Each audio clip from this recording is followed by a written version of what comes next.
Today is the third day of the moon.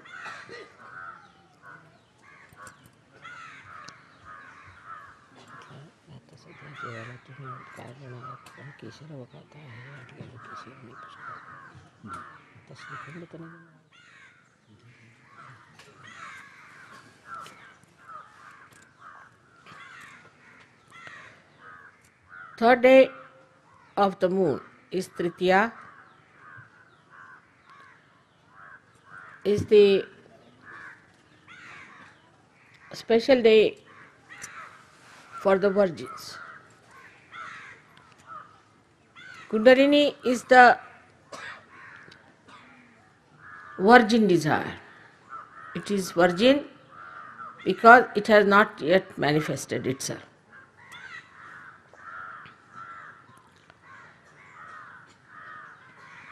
And also on the third center of Nabi,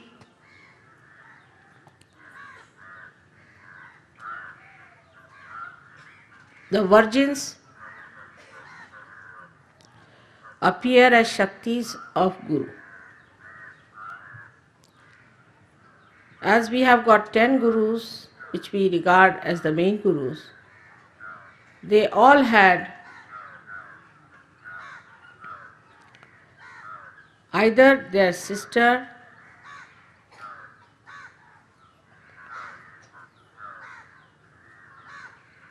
or daughter as their Shakti.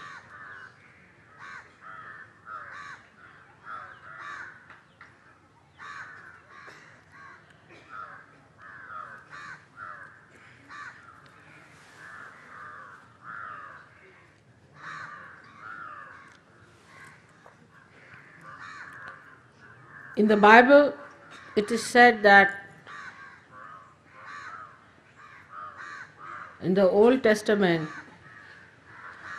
that the one who will be coming will be born of a virgin.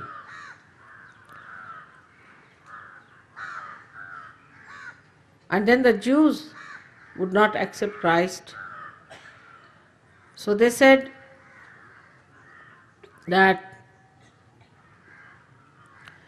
it's not written the virgin, it's written the girl. Now in Sanskrit language, girl and the virgin are one word. We did not have 80-year-old girls as we have nowadays. So the virginity of a woman meant that she was a girl who was not married as yet,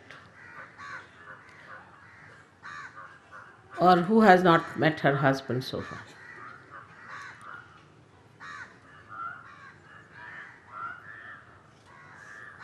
That is the essence of purity, which was the power of the Guru principle.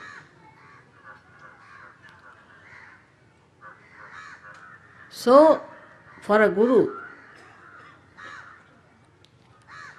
who is in charge of leading others into enlightenment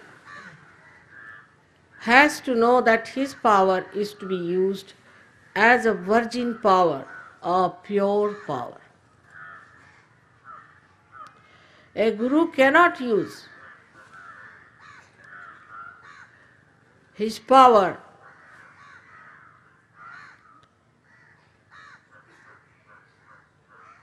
in a way an ordinary person can use it. So his relationship with his disciples, whether they are boys or girls, has to be absolutely pure. The purity should be of such a limit that a Guru should not accept anything from the disciples.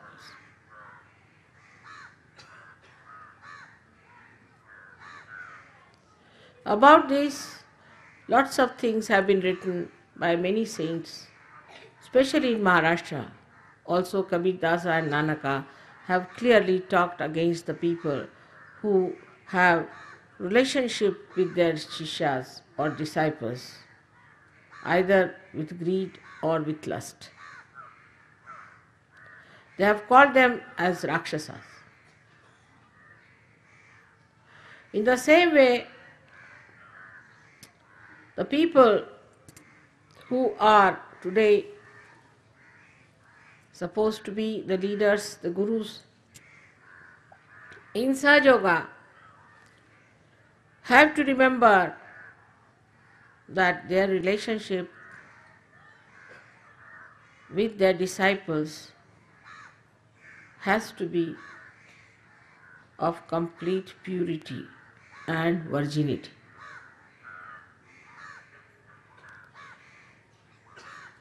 In the olden days, it was all right that people did not know about the punishments that can fall upon such a person who uses his power as a guru for his own gratification. But today, at this time, when मुलाला काय झालं just इकडे बस हालतोय सारखा at this time हे बघा त्या लोकांना समोर बसवतात त्यांना आधी थोडंसं बघितलं पाहिजे ज्यांना पकडलेलं आहे काही असे लोक समोर बसले म्हणजे सगळे व्हायब्रेशन्स खराब जातात पकड आहे त्याला 1 मिनिट शांत बसू शकत नाही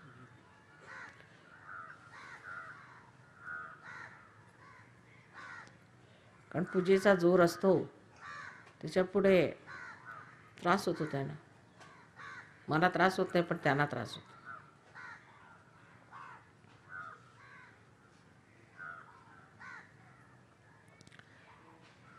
The punishment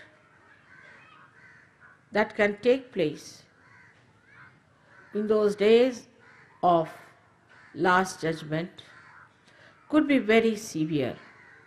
And as a mother, I have to warn all of you, those who have started their centers or those who are becoming gurus as leaders, that you have to have a very detached mind and clear-cut understanding within yourself. You cannot mishandle money. You cannot misappropriate money. You cannot use anything for your own purpose which belongs to the collective. Nor could you use anyone for the gratification of your lust. If you have any such weaknesses, it's better to get out of Sahaja Yoga for the time being and come back when you are better off. There is no place in Sahaja Yoga for impure people. Purity is to be worshipped out and out. As we say that in the West, they sin against the mother. People don't value their chastity, but in the East, especially in India, people don't know that they have to be absolutely honest as far as their money is concerned. They fall into traps, into temptations, and then they get a very severe punishment, not through me, but through the wrath of God Almighty, because this is God's work we are doing.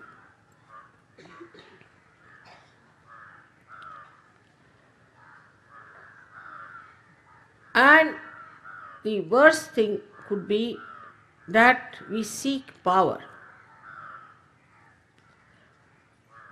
If not these two things, we seek power in Sahaja Yoga. To them, it becomes like their own domain, and they start asserting their power over others.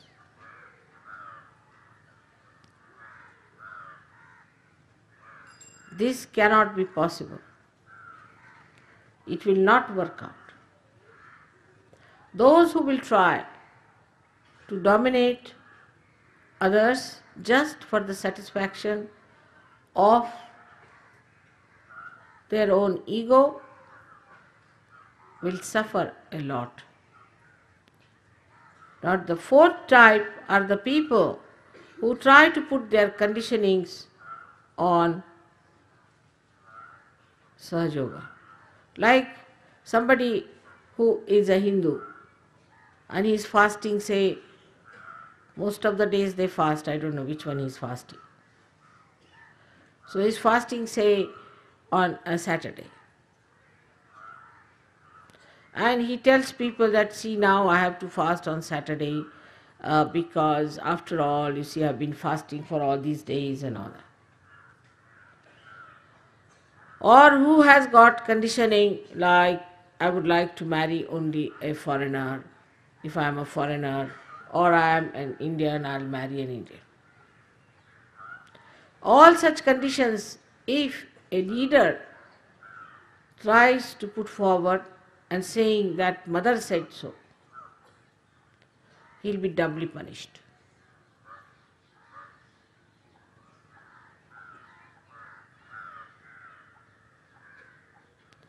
We are belonging to the true religion of a true, pure universality. None of these artificial things can bind us.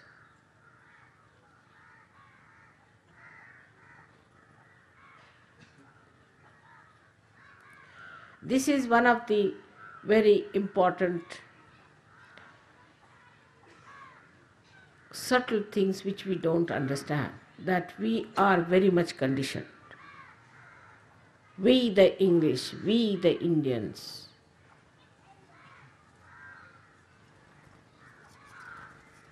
or we XYZ. You are human beings. God made only one world. He didn't make all these things. It's all artificial, man-made. You are born of one mother, and you are yogis who have no bondages of this artificial nature. Everyone who claims to be a guru has to realize that he cannot bound himself to any particular mundane, outdated, nonsensical ideas.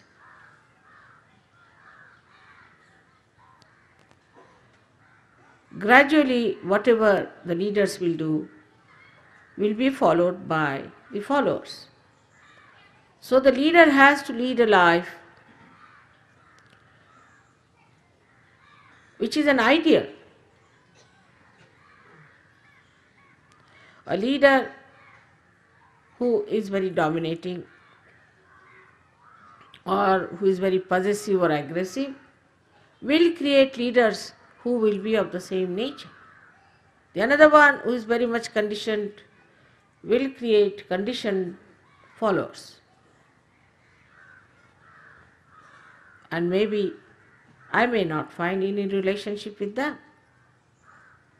So we don't want to have a priest class as gurus. Priests are different from gurus. We do not want people take upon themselves the laws of God and use them for their own purposes. Today is the day of the Gurus, because it's the third day, the third chakra of the Navi. The same one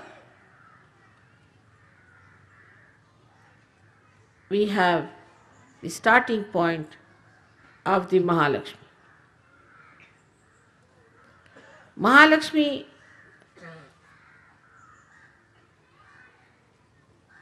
energy starts working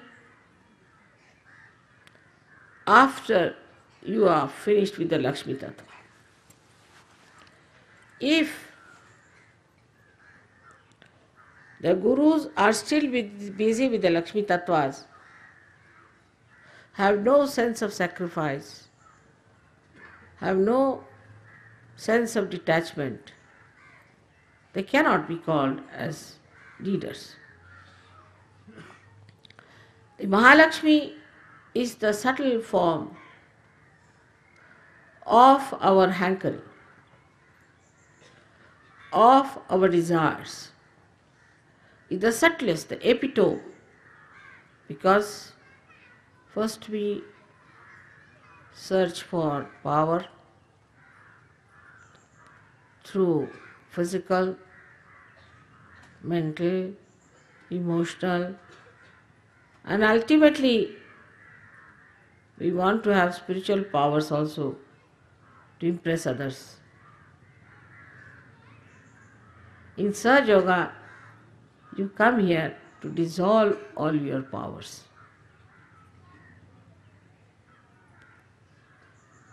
You become so powerless that all the powers of God Almighty start working through you. Supposing this instrument has some powers, I won't be able to handle this. It would be going here, there and there.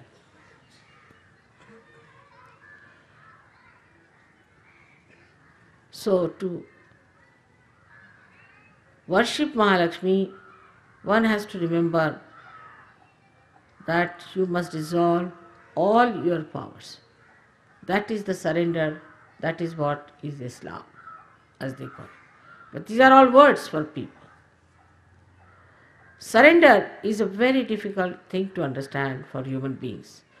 They think, I can't surrender. What do you have to surrender is nothing but your ego and your conditioning.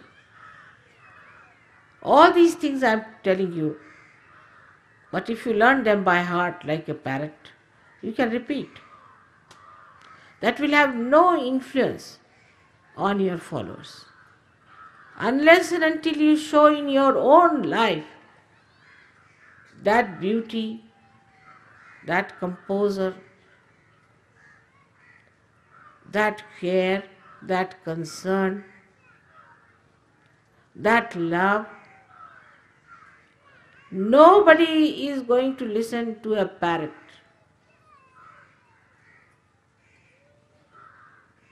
The meaning has to come from the practices, not from the precepts.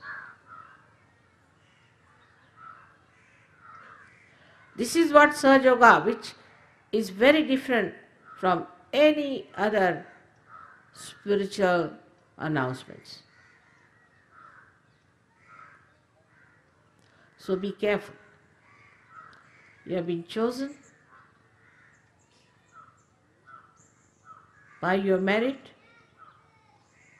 as Sahaja Yogis, so respect yourself. May God bless you.